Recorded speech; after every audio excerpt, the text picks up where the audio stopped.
71, is a Russian princess and descendant of the House of Romanov. She is Queen Elizabeth II's cousin and is also related to Her Majesty's late husband, Prince Philip. The London-born aristocrat, who married Thomas Matthew in 1975, separated from her husband in 1989. Her great-uncle Tsar Nicholas II, who was the last Tsar, and his family were murdered by the Bolsheviks in 1918, ending the 300-year-old Romanov dynasty. Her father, Prince Andrei Alexandrovich of Russia, was Nicholas' oldest nephew, who fled from Russia in 1918 to France, finally settling in England.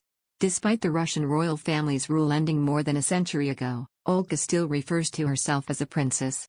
Olga, who lives in a 13th-century home in Kent, has gone on to forge something of a reality TV career. She has starred in Australian Princess, Royal House of Windsor and Keeping Up with the Aristocrats.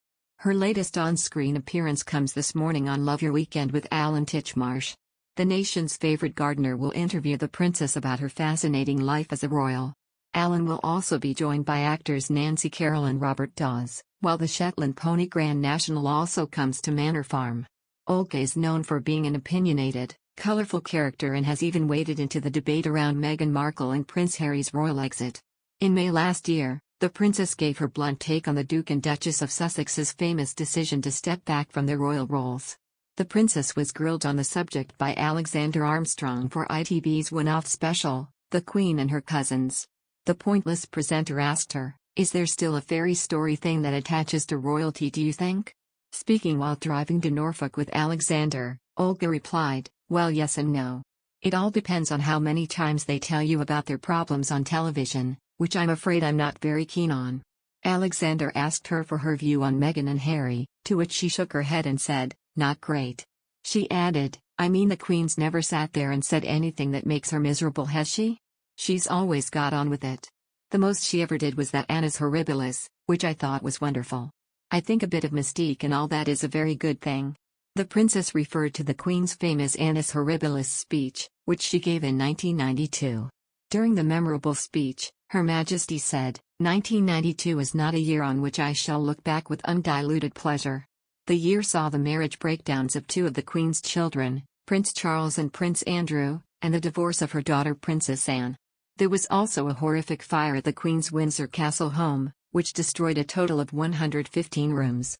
Harry and Meghan famously opened up about their departure from royal life in the UK in an interview with their friend Oprah Winfrey for CBS. The couple told the US talk show host, who was a guest at their wedding, about the pressures of life as a senior royal. Meghan spoke about struggling with her mental health and battling suicidal thoughts during her time in the royal family. On the other hand, Prince Harry's failure to address the Queen's public declaration that Camilla will become Queen Consort when Prince Charles ascends the throne could show his true feelings about the matter, according to a royal expert. The Duke of Sussex is one of few royals not to publicly congratulate Camilla on the news she'll become Queen Consort when Prince Charles becomes king. In a drastic change of heart, the Queen announced in her Platinum Jubilee speech that her wish is for Prince Charles' second wife, Camilla, to become Queen Consort, despite courtiers previously saying she would be Princess Consort out of respect for the late Princess Diana. And now, with Harry yet to publicly comment on the news, royal author and expert, Duncan Larcombe, has opened up about how the Duke's silence speaks volumes. Duncan explains, if his silence on the subject is a sign that Harry may not be quite as enthusiastic as William about Camilla being queen, then what better way of letting his true feelings show? Duncan goes on to say, senior royals, including Charles and William, have publicly welcomed the Queen's support for Camilla. Harry, meanwhile, has so far stayed silent on the subject, despite taking part in a number of social media posts since the announcement was made. Royal watchers will remember that Prince Charles' relationship with Camilla raised eyebrows in the early days following his split. Princess Diana and even the royal family weren't keen on Camilla before she became Duchess of Cornwall, which could make the news a bitter pill to swallow for Prince Harry. Duncan explains, Harry has often raised concerns that his mother's memory may be airbrushed from history, and he knows that, if life had been different, Diana would have been Queen Consort herself one day.